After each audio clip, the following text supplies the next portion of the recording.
আপনি যদি কখনো বাধ্য হয়েও রাতের শেষ ট্রেনে ওঠেন, তাহলে একটা বিষয় সব সময় মনে রাখবেন, সব সহযাত্রী মানুষ হয় না। আজকের গল্প একটা প্রায় ফাঁকা রেল স্টেশন, একটা শেষ ট্রেন, আর একটি ছেলে, তপন। রাত তখন প্রায় 12টা। শহরের একদম শেষ প্রান্তে একটা ছোট্ট রেল স্টেশন।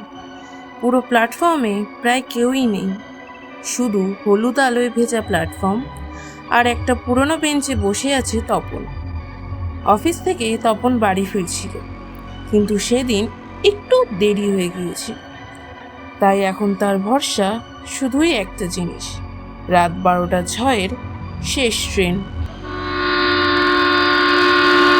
কিছুক্ষণ পরে দূরে একটা আলো দেখা গেল। ট্রেনটা ধীরে ধীরে স্টেশনের দিকে এগিয়ে আসছে, কিন্তু আশ্চর্যের বিষয়, স্টেশনে আর কোনো যাত্রী নেই।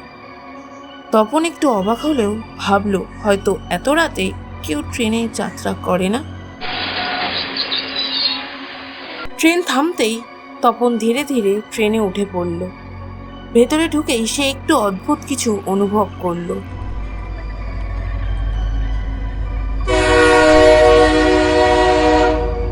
ট্রেন যথারীতি নিজের গতিতে চলতে শুরু করলো।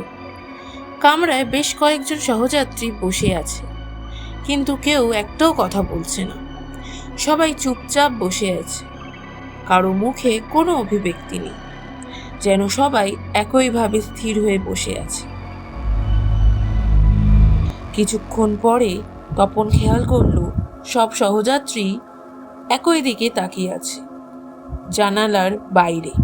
তপন কৌতূহল নিয়ে জানালার দিকে তাকালো, আর তখনই তার শরীর ঠান্ডা হয়ে গেল, কারণ ট্রেনটা এমন একটা জায়গা দিয়ে যাচ্ছে যেখানে কোনো রেল লাইন নেই, শুধু কুয়াশা আর অন্ধকার।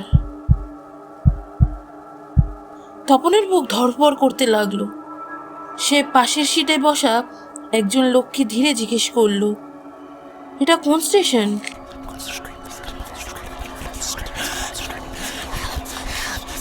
লোকটা ধীরে ধীরে মাথা ঘুরিয়ে তপনের দিকে তাকালো।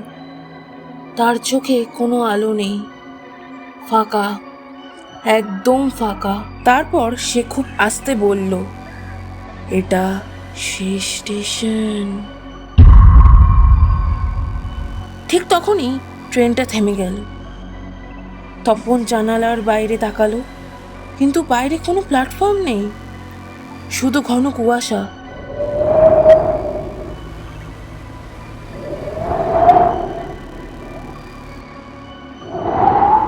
এক এক করে সব যাত্রী উঠে দাঁড়াতে শুরু করলো। কেউ কিছু বলছে না। সবাই ধীরে ধীরে ট্রেন থেকে নেমে কুয়াশার মধ্যে হাঁটতে লাগলো। তপন ভয় কেঁপে উঠল, তবুও সে সাহস করে ট্রেন থেকে নেমে পড়ল।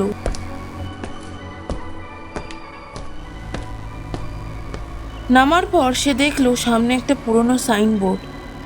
বোর্ডটা মরিচা পড়ে প্রায় ভেঙে গেছে।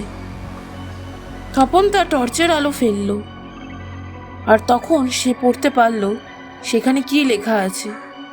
বোর্ডে লেখা, শেষ স্টেশন, মৃতদের জন্য। তপন ভয় পিছনে তাকালো। ট্রেনটা ধীরে ধীরে কুয়াশার মধ্যে অদৃশ্য হয়ে যাচ্ছে, আর তখনই তার মনে একটা ভয়ঙ্কর কথা এলো, যদি এই ট্রেনটা সাধারণ ট্রেন না হয়, যদি এটা এমন একটা ট্রেন হয় যেটা শুধু মৃত মানুষদের নিয়ে যায়।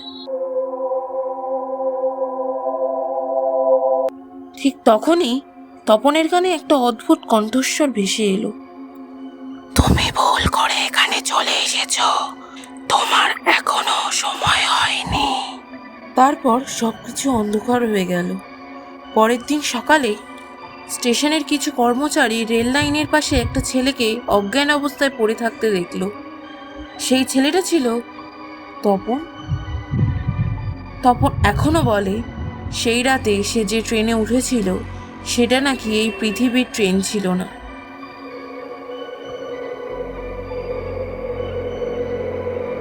আর আজও কেউ যদি সেই স্টেশনে রাত 12টার পরে দাঁড়িয়ে থাকে তাহলে দূরে একটা ট্রেনের আলো দেখা যায়, কিন্তু আশ্চর্যের বিষয় সেই ট্রেনের কোনো নম্বর নেই।